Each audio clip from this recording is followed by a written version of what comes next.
کچھ چیزوں کے آپ اپنی زندگی میں بہت عادی ہوتے ہیں کہ جن کے بغیر آپ ایون سو بھی نہیں سکتے۔ آپ کے ذہن میں اگر کوئی نام آ رہا ہو تو وہ نیشنل پلیئر کہ جو ملک ہو یا غیر ملک، سفر و حضر ہر جگہ اپنا تکیہ اٹھائے ہوتا ہے۔ تو ایسے ہی ہم کسی نہ کسی چیز کے خاص طور پر اپنی نیند کے معاملے میں ضرور عادی ہوتے ہیں۔ اسی لیے سونے سے پہلے اپنی سائڈ ٹیبل پہ یا اپنے پاس موبائل، پانی اور ضرورت کی چیزیں ضرور رکھتے ہیں تاکہ مکمل آرام کر سکیں اور کوئی خلل نہ آئے۔ حالانکہ یہ ساری چیزیں گھر میں ہوتی ہیں اور سونا بھی تو چند گھنٹوں کا ہوتا ہے، پھر بھی کتنا خیال کرتے ہیں، مگر اس وقت کے لیے کچھ نہیں کرتے جب ہمیں لمبے عرصے کے لیے قبر میں لٹا دیا جائے گا اور ہم اٹھ بھی نہیں سکیں گے۔ نہ اپنا پرایا کوئی ساتھ ہوگا اور نہ ہی کوئی چیز کے ساتھ میں مل سکے یا باہر سے منگوائی جا سکے۔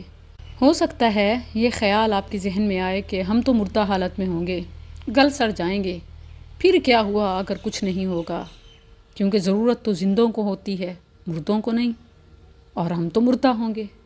تو یاد رکھیں، عذاب قبر برحق ہے۔ دنیا اور آخرت کے درمیان بھی ایک جہان ہے جسے عالم برزخ کہتے ہیں۔ ہمیں اس کی کیفیت کا مکمل علم تو نہیں، البتہ یہ معلوم ہے کہ انسان اپنے اعمال کے مطابق یا تو لگژری لائف میں ہوگا یا جہنمی۔ اس دنیا کے ساتھ ساتھ وہاں کے لیے بھی ٹھنڈا، گرم پانی اور سکون کے ہر سامان کا بندوبست کر لیں، کیونکہ موت کے وقت سے آخرت کے دن تک وقت بھی لمبا ہے اور منگوانے کا کوئی ذریعہ بھی نہیں ہے، نہ کال، نہ میسج، نہ کوئی اور سروس۔ بس جو ہمارے ہاتھوں نے آگے بھیجا وہی وہاں اویلیبل ہوگا، یا جو صدقہ جاریہ کی ٹرم میں ہم پیچھے چھوڑ گئے۔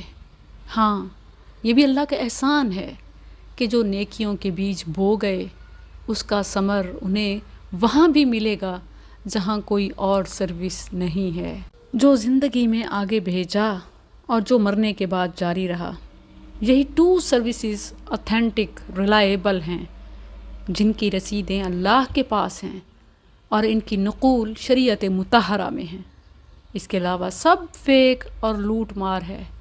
اسی لیے اپنی انویسٹمنٹ رائٹ پلیس پہ کیجئے کہ جب آپ کو ضرورت ہو تو وہاں آپ کے لیے سب اویلیبل ہو۔ اور ہاں، اسی کو گھر نہ سمجھ لیجئے گا، یہ جتنا بھی ہو سفر ہے۔